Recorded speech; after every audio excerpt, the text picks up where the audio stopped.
That was so nice. Thank you. I appreciate it. Thank you all for being here. I appreciate it. I know traffic at this time of night is horrendous, especially in Dublin. So thank you for braving it and being here tonight. I appreciate it.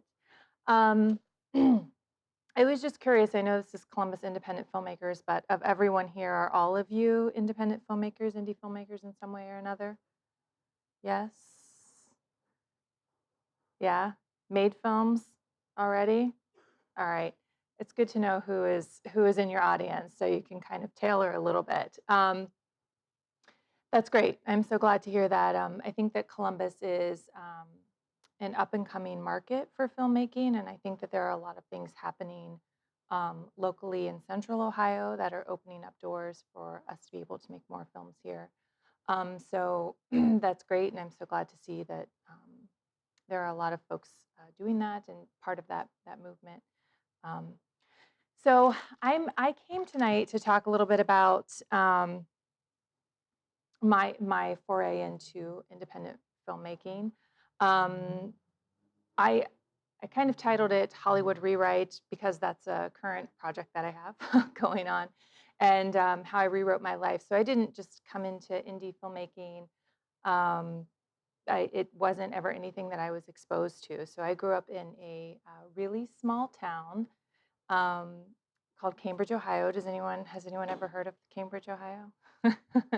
So Cambridge is on 70 on the way to all the bigger cities. That's how I describe it to people. It's it's like on the way to a big city west and big cities east, but not a big city itself. It's a very small Midwestern town.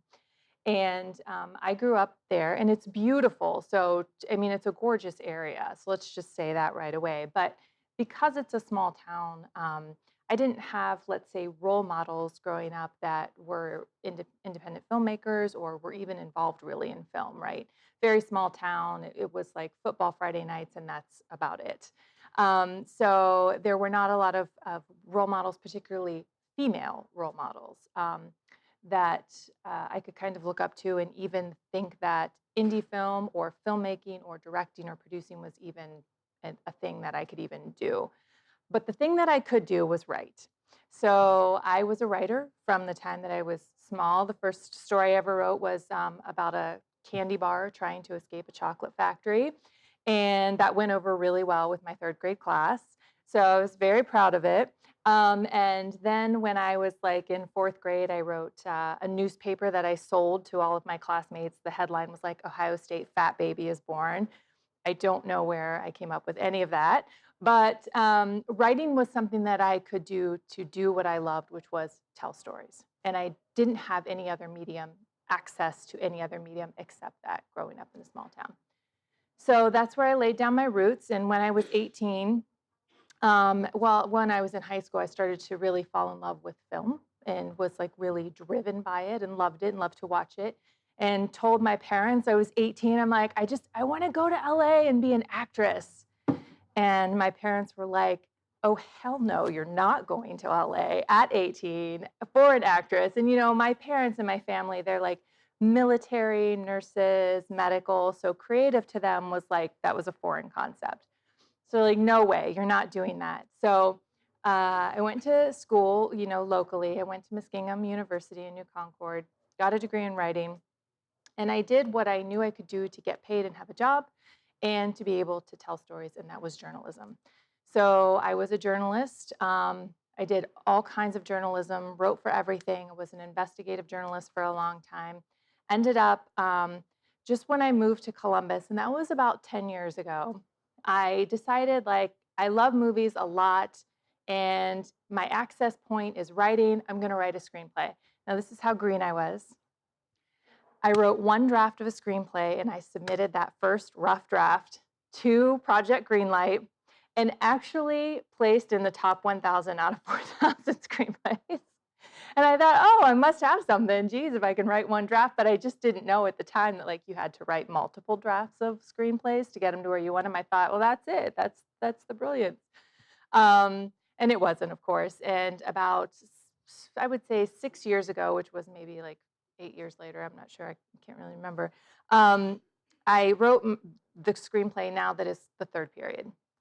And I started to draft through it, enter contests, do all of that. And I worked with and hired Gordy Hoffman, who, if you remember Philip Seymour Hoffman, this is his brother, and he runs Blue Cat Screenplay Contest. Submitted to that and asked him to come on as a consultant. So he consulted on my script. He kind of helped me figure out sort of the ins and outs of screenwriting. And I got my script to a place where it started to place and win. So I thought, well, this is a really good project, I think. And I started to find out, like, how do you sell this, right? Like, it's a spec script. So, that's nobody requested that script from me. I wanted to sell it, so it's on spec. So I looked it up and it said, well, if you want to sell your spec script, you should do a proof of concept. So I was like, cool, I'll just do a proof of concept, no problem. Did a fundraiser, crowdsourced, did GoFundMe, and raised the money. We raised about $11,000 to make it. Made the proof of concept Olski, and it ended up being Emmy nominated. It got into a few festivals, and the minute that I got behind the camera, I finally realized this is always what I have been working towards doing, was directing. And my career at the time was in journalism. And then because I was a print journalist, and we all know what happened to print. So I got into social media and digital. And when I did that, I was recruited first to the NHL and in New York City, and then they ended up giving it to someone internally. So then I was recruited to Nationwide, and I worked at Nationwide for 5 years. And I did a lot of project management there and learned that I was pretty good at managing projects, which lends itself really well to producing. So I started to produce my own stuff and realized that those were the two things that, number one, that I loved, and number two, that did not have a lot of women represented in those fields. So I really started to move down that track, and I started my company, 11 Productions, and now we have a few things in development. And if you go on here, you can see. I'm not going to show you everything, but behind the puck is a video cast. It started as a podcast, and now it will become a video cast. It's to support the third period feature film. While we're pitching it, it's in development. Hollywood Rewrite, which is also a podcast. Stand Up for Girls, which was a short film I did. It actually was born out of my daughter and her friends talking about how they felt like they were always getting put down at school and sort of being overlooked in favor of the boys, and Olski. And in development is the third period, which we have a package right now that we're pitching.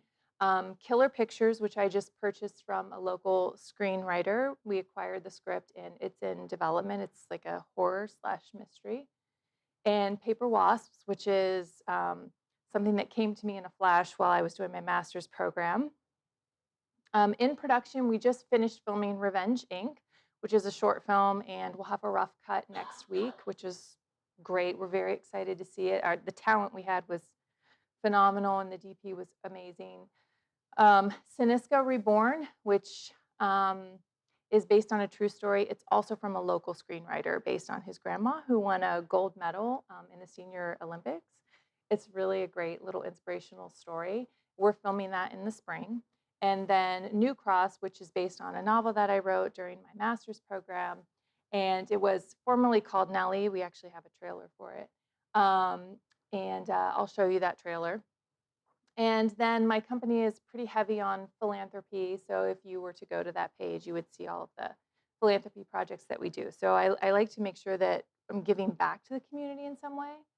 But I will go ahead and show you the teaser. Whoops.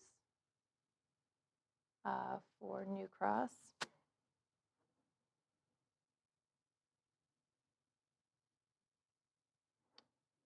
Again, formerly this was Nellie, so it's renamed.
I'm sure it was just a mistake or something.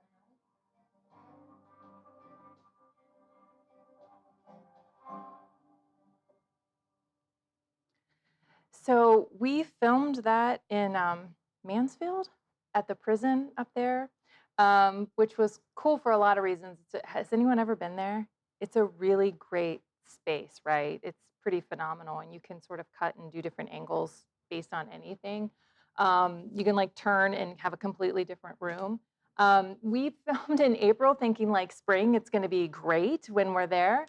And it was happened to be the spring where like the temperature dropped and it was like 30 degrees and there is no heat or air in the prison.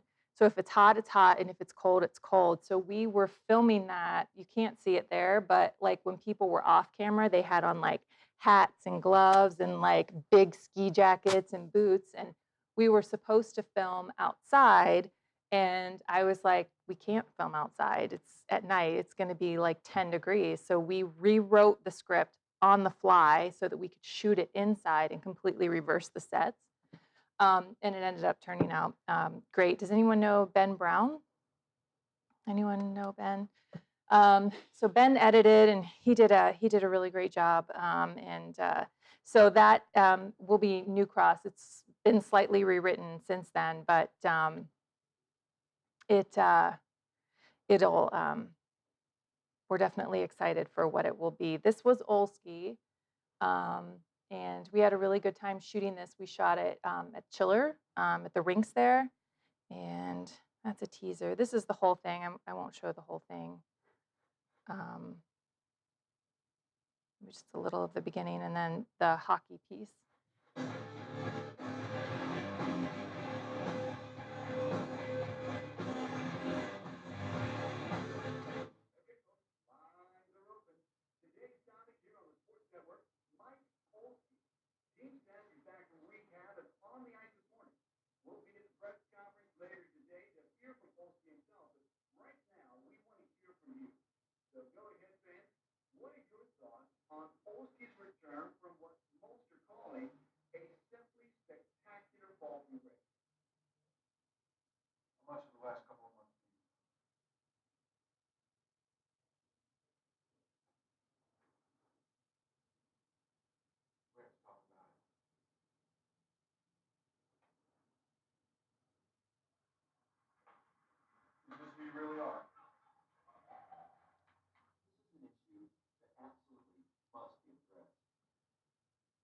Oh, so this was interesting.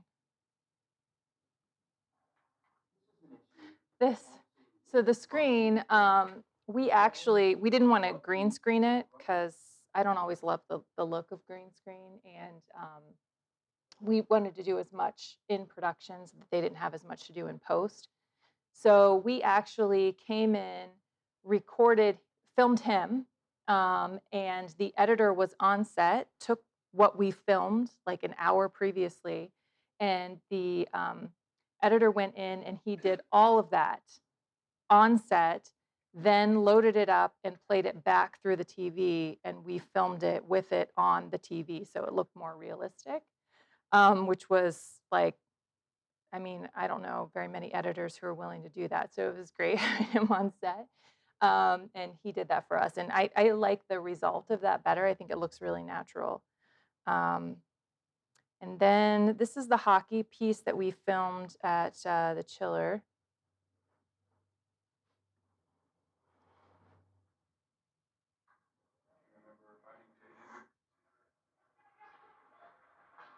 It took forever to frame that shot.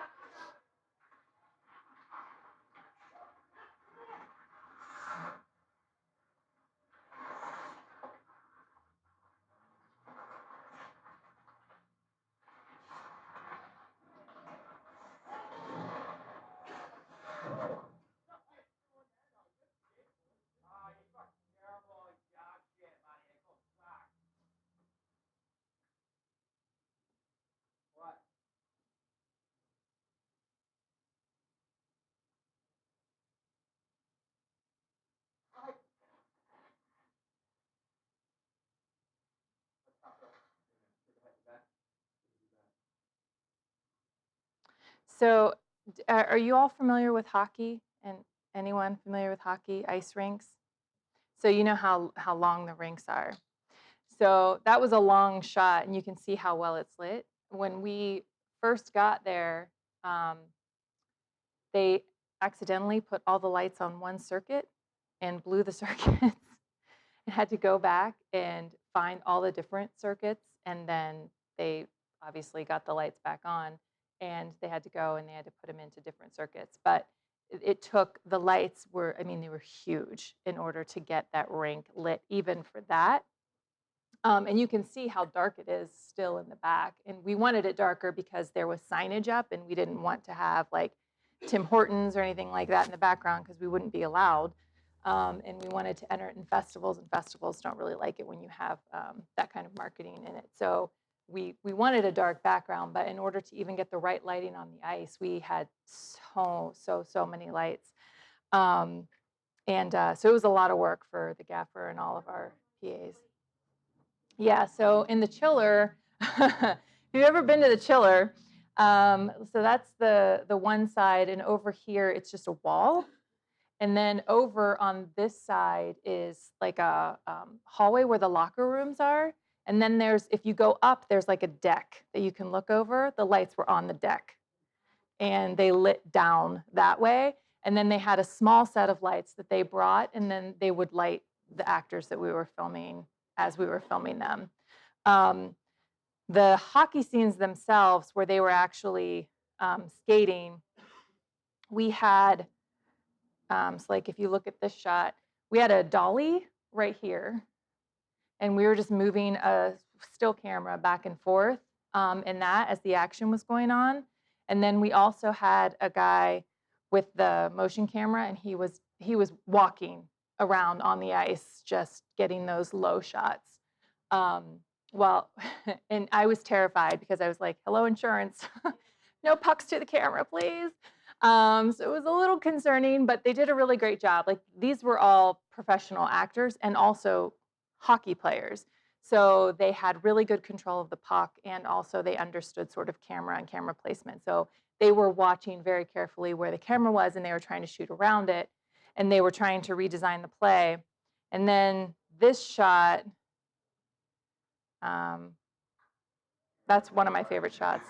That shot right there probably took us 30 minutes to get it framed right, because what we realized is initially we were just going to have him skate past us, but it was too fast. We couldn't get the shot right if he was trying to move past us. So we were like, you have to actually stop in one spot so that we can get you framed correctly. And so, you know, we didn't want it to be centered. We wanted it to be off center. And so, I mean, it took a few times to like get him in the right spot, get him to stop, because you know it's ice. It's not like they can just like on a dime, and if they do, there's like a weird jerky motion. So it was like we had to get it just right, and it took forever to frame, but that was one of my favorite shots of the whole thing. So, and then he sort of has a breakdown here.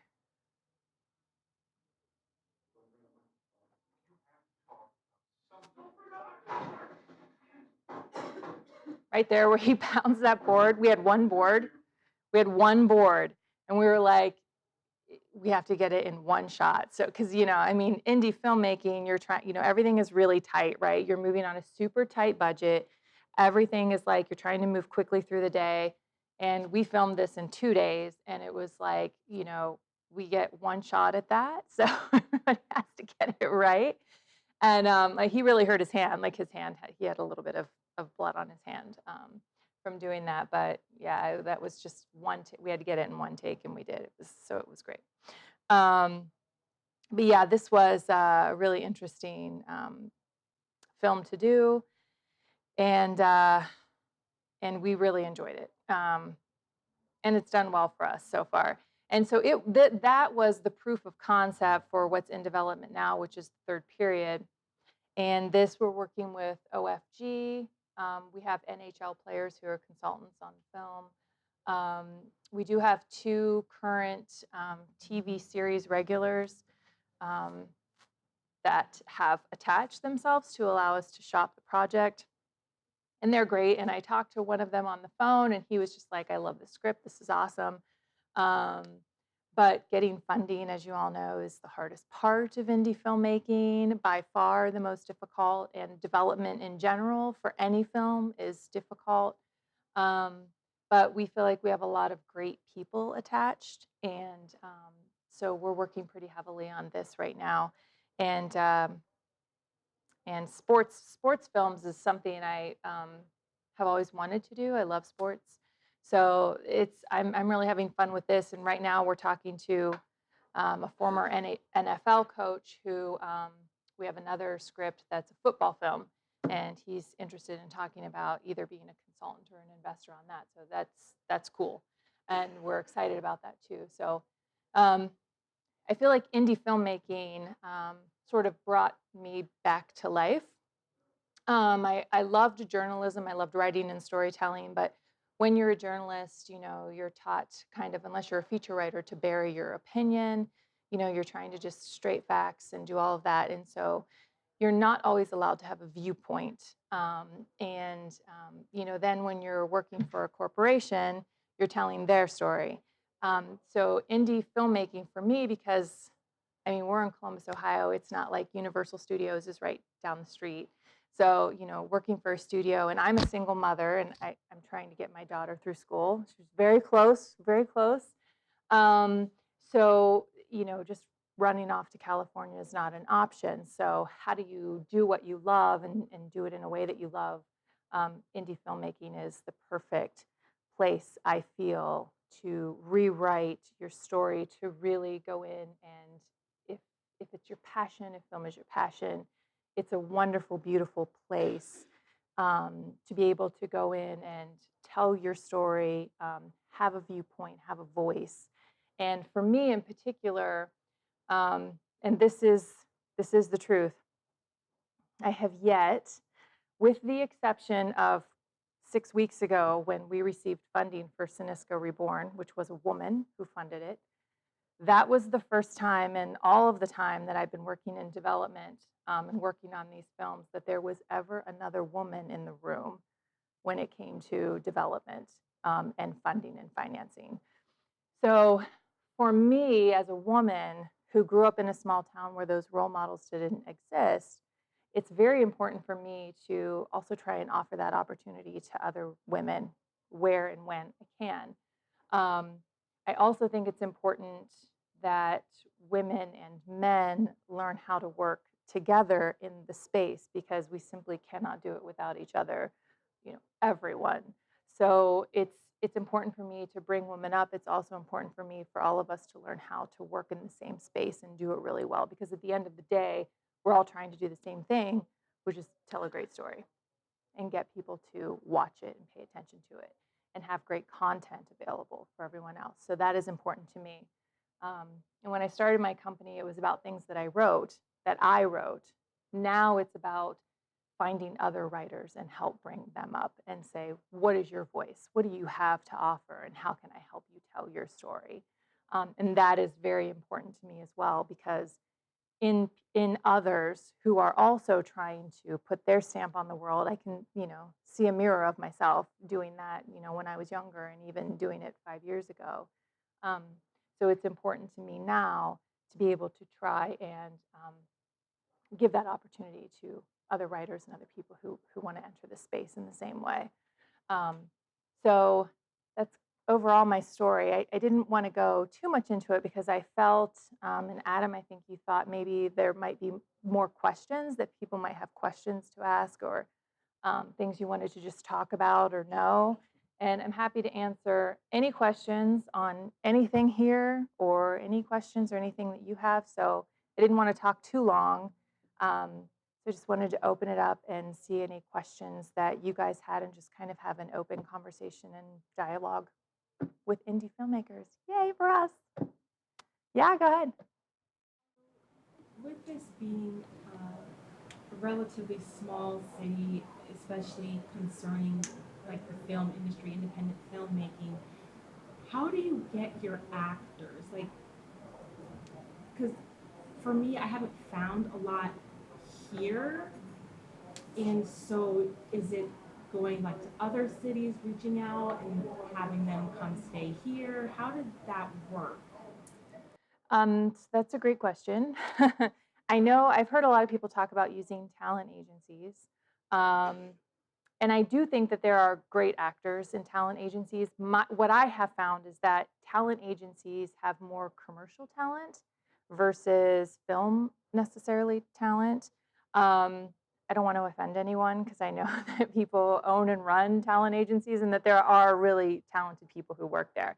So I don't want to offend them. But what I have found to be very, very, very true is that actors, even great actors, even established actors, often will find their own opportunities.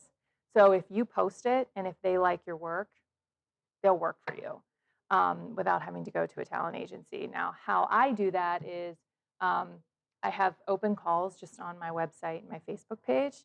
And then I post outside of Columbus as well as inside of Columbus. Because the bottom line is we do have talented actors and actresses in Central Ohio. But I will post in Pittsburgh. I'll post in Cleveland, their social media presences. There are also like casting sites. So I've posted in Pittsburgh casting. I think Pittsburgh is a really great spot to find actors too. The one who just we shot in Revenge, I mean, I couldn't even believe her talent when she showed up. Like, and she was out of Pittsburgh. So good. And then, like for the third period, I went and posted in New York for that, and that's how we got Miles Cloesy, who Miles has been on like Quantico and Blue Bloods and like a bunch of different like he's an up and coming actor, and he's so good. He's really great. So I do that, and then does anyone in here have IMDb Pro? Anyone? For a while. Yeah. So IMDb Pro is like a producer's best friend in the whole entire world. So IMDb Pro you can search actors and actresses in there and you can put in what you're looking for. So, if you're looking for a race or age or a certain amount of acting experience, you can search by all these different ways to get actors and actresses. And you can post. So I will take what I post on 11.1 and I'll post it on IMDb, and they will submit to you because they're following IMDb and looking for it there because it's an industry standard to be able to go on there. You can also go on IMDb and you can look and see what projects are coming up, and you can look and see what actors are getting ready to take. So you kind of know who's available and who's not.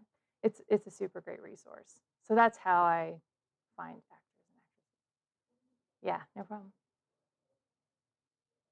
What else? Anybody? Yeah. What have been some of your biggest challenges as far as getting I mean, money is the biggest challenge by far. I mean, it's not even hands down. It's money.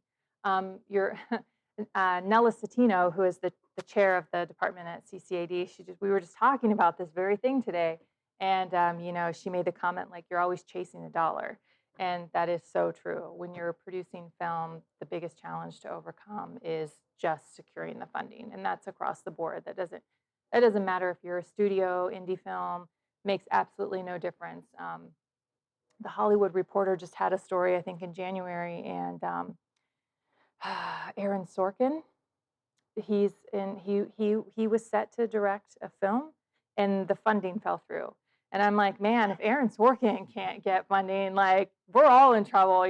So it was just like, there's so much competition in the indie space and just in the studio space in general. And they're all looking at how do we make money, because movie making is a high risk investment. I mean, pretty much more or less, if they invest in your film, they're going to lose all their money. Period. It's like not a viable investment. Yeah. Well, yeah, exactly. And there are lots of ways you can raise money without having to get investors, right? You can if you keep it super low budget, you can just do GoFundMe or crowdfunding sources. That's how I did it, for 2 films. And so that's a viable option, and you don't have that investor piece. So that's great. You can always use your own money. I do that too. I use my own money and invest in myself and in my company. I've done that. Sometimes you have people who have investors attached. So, the writer that I work with had an investor, and they were ready to fund that film once he found a producer. You never know where it's going to come from. But the thing of it is you just have to keep knocking down doors. You have to keep asking people over and over again for money, and you start to feel like this is never going to happen, but you just keep doing it, and you never know when the next door you knock on is going to be the one that funds your film. You can also do grants. Grants are a great way to get money as well, but it's definitely money is the biggest challenge by far. How about distribution? Like who's buying? I mean, from the point that you make the film, then what? Where do you go to? Then what are your outlets? So distribution is hard. Is really hard. And But I think that indie filmmakers actually are in a better place now than they ever have been because of streamers, because of Netflix and Amazon and Hulu, and because of all of those different channels. We now have ways to sell our film without having to go through the studio system of Hollywood, right? It's like it has broken open doors for indie filmmakers to find a home for their films. Um, so that is huge for distribution. So one way for distribution is to put together your film package and try to sell it directly to Netflix or Amazon. So put it together, reach out to them through whatever their channel or their means is. A lot of those streamers require you to submit through an agent or an attorney. So you need to have representation of some sort. I have an attorney. So, you have to do it that way. Sometimes they have contests. You can do it that way. But that is one way for distribution, is to make the film and then try and sell it. Or to not make the film, get the package together with the script and try and sell it to them that way. And then they either buy it and they produce it themselves, which is cool. Or if you want a director be attached, you can kind of say, well, we want to make the film and then we'll give you the finished product. There's a couple of ways you can do it depending on negotiation. The other way for distribution, of course, is through sales agents. And the best way to get to a sales agent is to put your film in film festivals. That's the biggest and most important reason to be in film festivals, is because when you go on the film festival circuit, that's where the sales agents are. They're looking to buy content. That's why they're there. So if you can make a really great film, get the funding for it, and go on a film festival circuit, you can hopefully get a sales agent who wants to buy it, and they'll distribute it and find the distribution route for you. And You can also try and pre-sell your film to a sales agent as well. So if you put together the package, if it has a lot of talent, so if you have, I remember it was a long time ago, but what's his name? Is it David Hasselhoff? Was he the beach guy? The beach guy? So it was really funny, but I remember there was like this big story about like, why is David Hasselhoff in like all these films and all this stuff? Like, what is the deal with this guy? And it ended up he was like huge in Germany or something, like Europe or something, right? Yeah. And so they could put him in anything and everyone in Europe would buy it. So, which is hilarious. But you never know, like Arnold Schwarzenegger is another one of those. Like, you don't know which celebrities are actually the people who sell overseas. So when you're looking at distributing your film, you might not be a huge hit in North America. Who cares, man? If they'll buy you in France, you can get a sales agent who will distribute in another country because of who you have in your film, right? So it just depends on like what you want and what you're looking for. But if you can sell through foreign distribution and make your money that way, make your money back that way, that's the way to go too. And you can also do that through sales agents as well. So there's a few ways to do it. And then you have stuff like, oh, I can't think of the channel name right now, the website. But there are websites that are strictly devoted to independent filmmaking. And you can go and you can submit and they'll distribute your film on their site, which is equally as good because distribution is distribution. You want to get it out there. And then you can do simple things like put it on Vimeo. If you have a pro membership on Vimeo, you can set that up the same way that you would go and do Amazon and people pay for it to download it and watch it. And that's easy and it looks professional. And we did that with Olski when it first came out. We distributed it out through Vimeo on a professional channel, made a little bit of money off of it that way, and then just put it out on the site. So that's another way to do it too. It's like self-publishing, but What's the cheapest film you can make from cost perspective, like an independent film? Like professional, but the cheapest.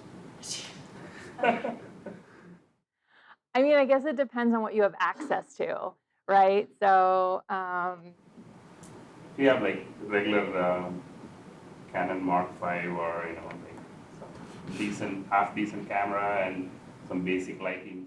if you have a decent DSLR and some really good lighting and some great actors, you can probably make something pretty spectacular for really cheap. I mean, it I'm hesitant to put a number on it because I actually think that there are some really brilliant filmmakers out there who have access to really great equipment like a Red, or something that they can rent or borrow from someone, and who may have access to a couple of great actors and like a really super great short, and they can make that thing for $1,000 because they have access to equipment, right? Like the problem happens and it starts to get expensive when, let's say that you're someone who doesn't own a camera, so you have to rent it, or you don't know how to run a camera, so you have to hire a DP and then they have to rent the equipment, right? So it starts to get expensive the more crew that you bring on, and it starts to get expensive the more complicated your shots are. So if you can write a script that's like one location, okay, one location, you don't have to move, you don't have to move people, you don't have to move crew. If you can get actors who are regionally located, non-union, and you have a really great lighting, you can probably make that for $5,000 or less and come out with something that's really great if you use a high-end camera and great lighting. You know what I mean? But you have to write a script that's like one location, 3 or less actors, and those actors are regional, better if they're non-union. Now you're talking, you can make something on the fly that could actually, on the cheap, that could be actually really good. Yeah. Lots of free labor, yeah. Interns, got CCAD students, that's my people. PAs, yeah. So, talking about keeping it low budget, I'm super low budget, and in typical, big movies, you have like your director, your assistant director, you have your script supervisor, someone who monitors continuity. So for someone like me who can't afford all of those people, what would you say is the most important thing as a director slash producer that you should delegate, and things that you can kind of do? I feel like the phrase indie filmmaker actually means director, producer, actor, line producer, script supervisor, caterer, writer. Like I feel like that title encompasses all the titles on the film set. So, yeah, to your point, if you're super low budget, you're probably doing almost all of it by yourself. When we did Olski, we did raise a lot of money for that, but it mostly went to actors and crew and cast and that sort of stuff. And some location, right? Because it's ice rinks. But when it comes to delegating out, what I did for that one was like, I got my mom to make the food. Like, I was like, hey, mom, you want to make food? She was like, sure. Where do you want me to, do you want me to just go to like Sam's Club? And I'm like, yeah, why don't you go to Sam's Club? Go ahead and get what we need. And she was like, okay. And like her meatballs were the talk of the set that day. Like no one could talk about anything else. So it was great. And so, little things like that, the things that matter, listen, the most important thing on a set for cast and crew is that you feed them and you feed them on time. Okay? You have to give them food and you have to have bottled water on set. You can get those things, you can do that really cheap. Even if you just order a pizza and like salad from Domino's, like but you just, that's the one thing you can't shirk on. You have to feed and water people. And if you don't, they will let you know, and they'll just be angry people. So you want to make sure, like, don't scrimp on food and water. Like, you have to have that on set for people. And you have to give them regular breaks. So that's the one area you can't scrimp, but you can do it a little more on the cheap if you do things like order pizza, or have your mom cater it, or have your friend cater it. Or what I like to do is I get sponsorships with local businesses. So if you have a friend who runs a business, or if you know a business owner, um, they might cater that for you in exchange for their logo at the end of the movie, or their logo on the film website. Let's go here and I'll just show you an example. The third period, official partners. So these are our partners, and they gave us money to put together the package. So we have Live Technologies, Giant Eagle is our caterer. We use them for everything, but they gave us money. CD 102.5, Three-Legged Mare and R Bar, Cinema and Draft House, Chiller Ice Rinks. So in exchange for this, where people can go on, click on the link, go to them, and also if you make them like, well, listen, if we have any media interviews, we'll have you as our partner on the media interview to get more, things like that. Get creative for stuff like that. It'll save you money. It'll also create business partnerships in the community, which the more the community is involved, the better film looks in Central Ohio, right? The more that people become involved and are exposed, the better it is for all of us. But the other thing I would advise against, and I do it all the time, this is like, do what I say, not do what I do. I know better, but again, I'm on a tight budget. But I mean, my recommendation is like, don't be a director and a producer, but not on set anyway. You can direct and produce up until the time you walk on set. When you're on set, if you are both the director and the producer, that's okay. But when you're on set, you have to be the director. You cannot be the director and the producer. You have to split that role. Yeah. So it's worth it to spend the money to hire a production manager. So hire somebody to run the set so that you, the director, can do the creative. Because otherwise, you have people coming up to you being like, the pizza wasn't delivered. It was supposed to be here 15 minutes ago. And then you have somebody over here going, your actor is crying in the corner and we can't get them in front of the camera and we have to be out of here in 1 hour. So which decision are you supposed to make as the director? It's the actor. You got to take care of your actors. You have to get them in front of the camera, right? And then your producer is the one who is like, call Domino's and tell them if they're not here in 10 minutes, we're sending a bazooka, all right? Like, they got to get here. And then he's the person going over and being like, we got to roll this set because we have to get off in an hour. You can't do all those things, right? So direct and produce up until the time that you're on set, and then you have to be the director. Hire a PM. So I wouldn't scrimp on that part. Everything else, you can get creative. What's your opinion on using multiple cameras for? I love multiple cameras. They're super expensive to rent multiple cameras, but it's like 6 one, half dozen the other, right? Because it's expensive to rent the equipment to have multiple camera shoots, but it's also expensive every time you have to move the camera to get a new setup, right? Because you have to move the camera and it's more lights and more. So it depends on. It depends. If you have to break down that budget and see which is going to save you more money and time. Like, what do you need to save? Is it time or money? Because if you need to save time, then a 2-camera setup is going to save you time. It's just going to save you a lot of time. But if you have to save money, a 1-camera setup is the way to go because it's a lot cheaper to get less equipment. Because depending on the equipment you're using, I mean, if you're using Reds, it's a lot of money. And like if you're in a rink, I mean, that's a lot of light and things. So it just depends on your setup, and it depends on what you need to save, time or money, which one. But I'm a fan. I know some people don't like it. They don't like to use multiple cameras. I love multiple cameras. I think that they are just like a godsend. I did it the other day. I did multiple camera for our video cast for the Behind the Puck. Set up that 2-camera. Oh, it was so nice. It was so great. You know, and that's the other thing too. If like for example, that where he pounded that board, I would have killed to have 2 cameras for that because we were only able to get that one shot. I would have killed to have 1 camera zoomed in and then that 1 camera getting a master shot from the back. Like I would have just absolutely killed to have 2 cameras on that. So I could have, because we could only get that in 1 shot.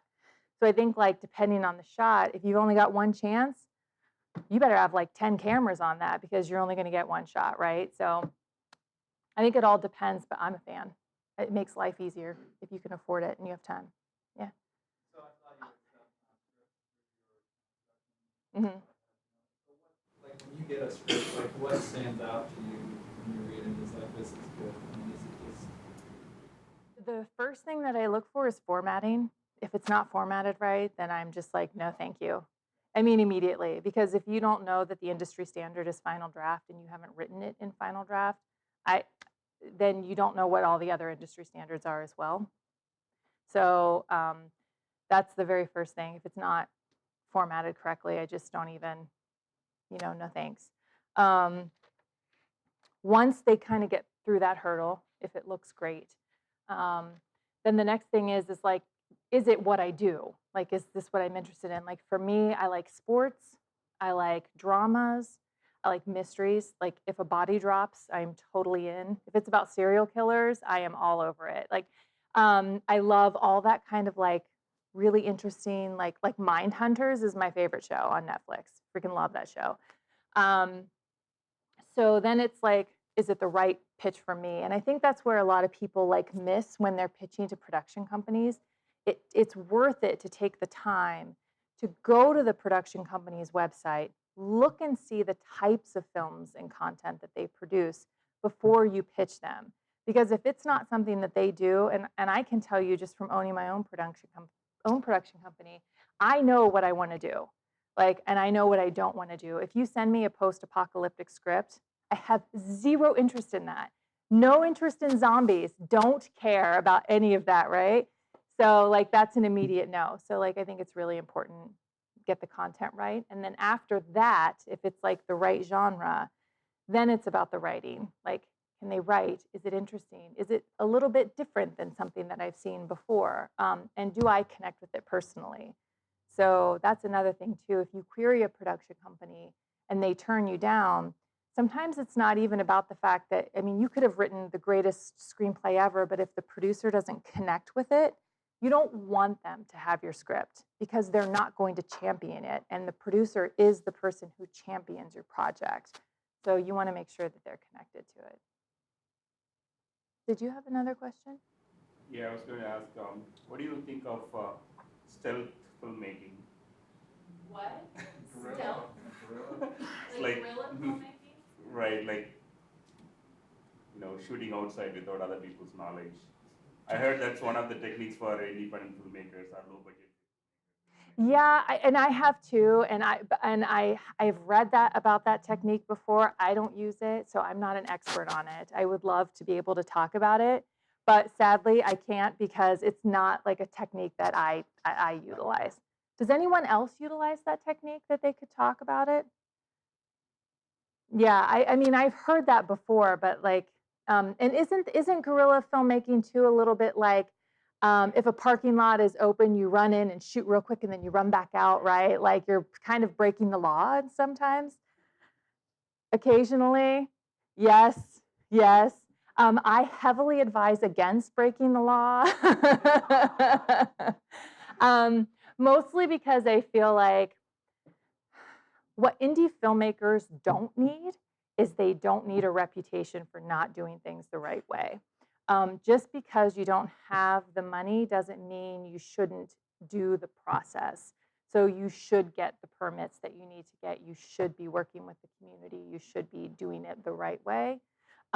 Because the more that we do it the right way, the better reputation that we gain. Like it's not just that we did it professionally. Like for example, we had a gun on set for a film that we shot. we had safety personnel there. We had a police officer there. We had somebody there who was checking the weapon, making sure it wasn't loaded, like a safety check every time we used it. It was never out of his sight. He always had, like, we did what we were required to do for a film, and it was a union film, so it was a SAG film. So we did all the protocol. Then we had a dog on a film set. We did all the things we needed to do to have a dog on set: water, food. They have to have like their own place, like almost their own dressing room, but not really a dressing room, but they have to have an area that they can go, right? So like we did everything we needed to. So I don't advise towards those kinds of techniques. I just don't. It makes me uncomfortable, like really uncomfortable. But that's just my opinion. So are you just looking for like film content? Is it television content, shorts?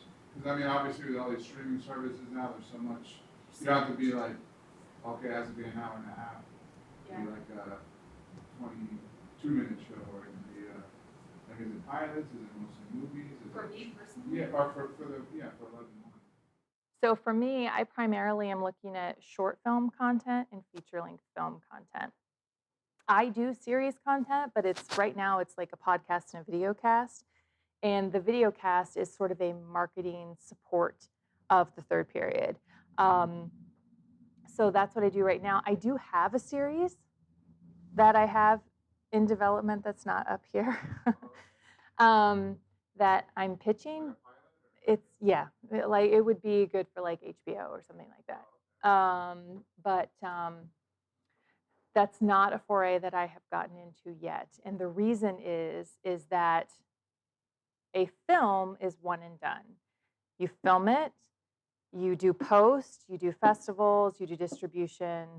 I mean, it's a long tail, but it's one thing and it's done.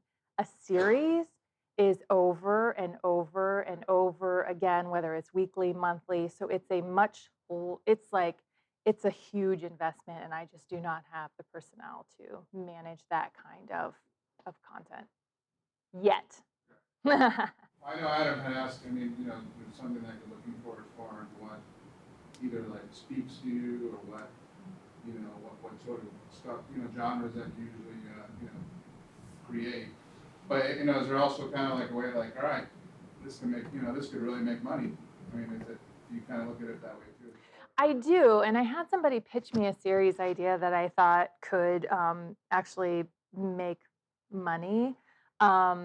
But again, I just did not have the time that it would take to put into that kind of. There is so much that goes into producing a series that even just 20 minutes, it's so much work. It's just maybe someday, maybe like in 5 years. I would love to tackle a series of some sort, but right now it's primarily short films and then feature-length films because it's easier. I can tackle those much easier and fit them into the process. Someday. More questions? So Yeah. when is the third period coming out? Great question. So we would like to start filming it next summer. We wanted to film it this summer, but we did not get the funding. So now we moved it to next summer, and we'll just keep moving it until we get the funding, which is, that happens. But fingers crossed that next summer we film it, which means it would go, if we get direct distribution, it would be distributed next fall or winter. Probably winter. If we put it on the film festival circuit, it'll start in the film festival circuit next fall, winter, and then distribution that following year. So 2020, 2021. Yeah, it's a lot of work. It's interesting because, it's not basketball or football or soccer, which are like, basketball might be a little harder, but like football and soccer, you can go anywhere pretty much and find a football field or a soccer field that you could film on. It's pretty easy. But an ice rink, it's like people who actually play hockey can barely find ice time. So it's very expensive. And we had worked with Nationwide Arena to shoot where the Blue Jackets play. And it's a lot of money to have the whole arena. And we would need the whole arena. And you have to also lay down ice. And that is a lot of money to lay down ice. So it's interesting. It's a far more expensive venture because of the sport itself, and so it makes it a little higher price tag to film it, which is a little harder to shop. But I have patience, man, and tenacious. I can wait it out. I can wait it out as long as they can wait it out. So yeah, but hopefully next late next year or in 2020. Yep. Yeah. I saw you. No, go ahead. Camera thing, but okay, if you want to do a feature film, um, what's the minimal camera that you recommend? And then also, if you want to do like a documentary, I'm just trying to understand like what might be the cheapest, but but Like an actual type of camera? Like a type of camera? I mean, I'm partial to Reds for feature-length films. I think that they're gorgeous. I think the footage is gorgeous. Of course, it's hard to say which camera where because all cameras have pros and cons, right? And they all have different looks that suit themselves to different films. I have a preference for red cameras. Olski was shot on a red. We just used a Black Magic. Wait, is that it? Black Magic? For this last film that we shot, and it actually is really beautiful footage as well. But I'm still, for a feature film, partial to reds. For short films, I think you can use, really nice DSLRs. Um, and why am I losing what it's called? I just had it. I have it out right now. It's in my apartment. I can't think of the name of it. I just used it the other day. I used it to film the video cast, and it was a high-end DSLR. And I think those are great for the smaller projects, like the video cast or a short film. The technology on those, they just keep getting better and better and better, and the lenses for them just keep getting better and better and better. So I mean, it's hard. It's like you can make a really beautiful short that is a real festival contender. So um, and can't I and I'm partial to Nikons. I know that there are Canon lovers. I happen to really like Nikons. But for a feature-length film, definitely a red. Definitely for me. It's red. and like documentaries, I don't know, sometimes it's like Yeah, I haven't shot a documentary. I would love to, but I haven't shot one. Has anyone else shot a documentary? You have? Did you have a preference for a camera? What is it? Yeah. Yeah. And I that's my favorite camera. And I've used those, and I used those when I was shooting my own stuff, and when I was a wedding photographer, that's what I used also. So I just think they're a great camera. Um, but yeah, there you go. I don't shoot a lot of documentaries, so I'm sorry, I don't know a great answer for that one, but Reds for a feature-length film, definitely. For me, anyway, that's my preference. Going back to distribution, how much control do you have over if you sell it to someone, Netflix or something? Is there no contest type things that you have to sign, or can you distribute kind of wherever you want, whatever? Well, if you sell to someone like a Netflix, I mean, they're going to own all the distribution rights to that. That's not. And it also depends on: are you selling it from a script perspective, or are you selling it like as a producer? Um, so, how many people are screenwriters? Trying to be and trying to sell screenplays. So there. So there is a difference between a screenwriter selling their project to someone and a producer or director trying to sell their project to someone. And it comes down to how much control do you want? And normally screenwriters have zero control once they sell their script. Now you can try and write it into your contract to have more rights. Like if you want to direct your screenplay, if they love it, they might let you do it. So, but like if you were trying to sell your script to Netflix, they would just buy it from you and then they would own it and they would do whatever they wanted with it. You would have like zero input or rights on anything after that point.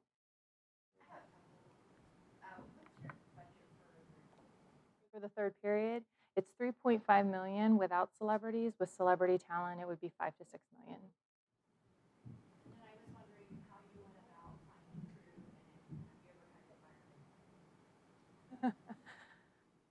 Yes. Um, I, I try not to. I try not to fire anyone because I think that indie film is a place to learn. I do think that there are a lot of people who are trying to learn different roles and they're trying to figure out what they want to do in film necessarily. So I have had a lot of like PAs come on set. Um, and I have one who came on sort of in that role. And then she was so good that then she was my production manager. And then she was so good at that that now she's like my first AD and I can't do anything without her because she's just that good and indispensable. Um, so I have lots of those stories. I do have stories of people who were not great. And what ended up happening, normally what I do is I try to just work through it on set because usually you don't know what the issues are until they're on set. So you don't know what your personnel issues are until everyone is already together and you're in production and things are moving. And so it's hard to be like firing someone in the middle of production when, especially in indie film, when like you have 10 people on set. And if you lose one person, it's like losing an arm. So, you know, I try not to do that because first of all, it's a learning environment. You know, you want people to get better and you want them to be a part of it. And second of all, and sometimes they just don't know, like they just don't know the etiquette. And then also, it's, you know, you need that crew. So it's really important to understand, I think, especially as an indie filmmaker, that like you can not like the people that you're working with. You don't have to love them, but you do have to find a way to work with them because, again, everyone's in it for the same reason. They want to make something great. And if they're doing indie film, they are already working for you at a rate that is like 1/3 of what they should be getting paid. And you're probably feeding them pizza. So you got to kind of give people a little bit of a break. Like you can't raise expectations. Now, if it's union crew and I'm paying you the regular day rate and you're not doing what you're supposed to be doing and I have a big crew and I can fire you and hire someone else right away, I will. But in indie filmmaking, you know, it's better to learn how to get along and how to just get through the day. I have had people walk off set before because they didn't know what they were getting into. We just had, when we were shooting this last film, I feel like this last film had like a million different things going on. I had a guy who was like, "Oh, I've always wanted to work in film. I would love to come help. I'll be a PA." And I'm just like, this is what they all say. They all say, "I want to work in film," because they don't know how hard physically it is, the labor involved with like a 12, 16-hour shoot day. And so he came in and he worked for like 20 minutes.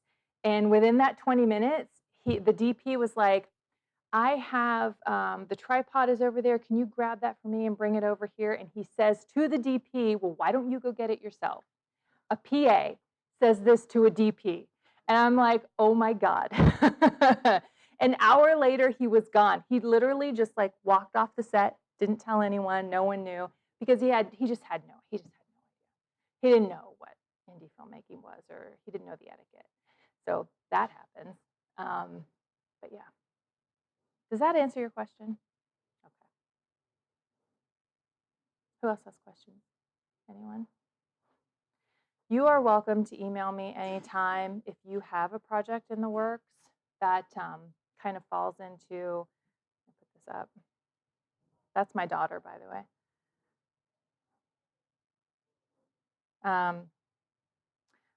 If you have any of these fictional categories, and I do have documentary there because I am interested in producing a documentary at some point.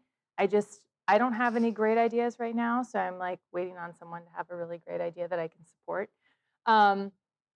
But you're welcome to query me. Don't send me your script. You have to sign a waiver before you send me the script. So I'll send you that. But this is kind of where we're interested in. If you have any other questions, you can reach out anytime.